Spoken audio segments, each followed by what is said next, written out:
ծիրան ունեցողը կարող է 5 տարին մեկ են ոնց են ասում բինգո բռնել, էլի։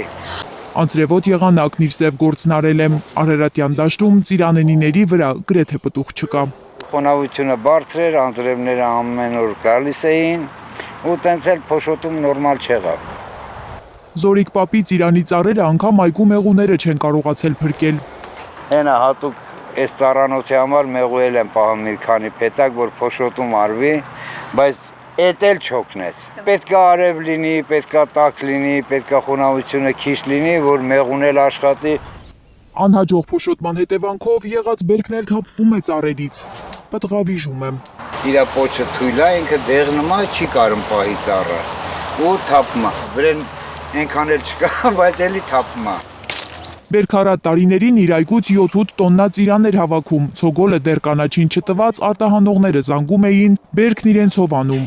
Հիմա հազիվ 1 տոննա բերք ստանա։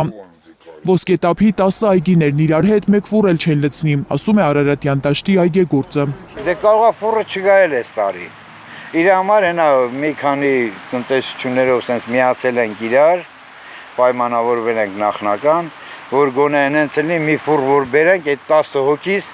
կարանանք, 2-3 օրում բերքահավաք անենք, այդ ֆուռը դզենք, եթե Այգու վրա ծախսած գումարը վերադարձնելու հույս չունի Զորիկ պապը։ Միայն 400,000 դրամի տեղ է գնել իր այգին առողջ պահելու համար։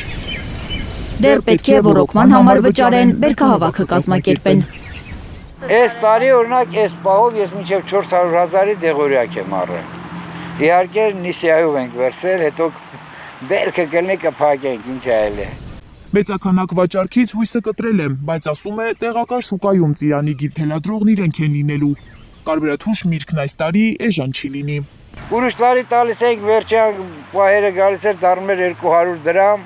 100 դրամ տալիս ենք հավաք հողին, 100 դրամն էլ էտմա մեր ծախսերը որ կա, բայց ինչ անեինք, իսկ այս տարի ոնց լինի ավելի թանկ կլինի, կարող է այդ մի տոննան ավելի ձեռտա, քան թե այն վաղվա 8 տոննան։ Ծիրանից բացի խնձորի դեֆիցիտ էլ է լինելու շուկաներում,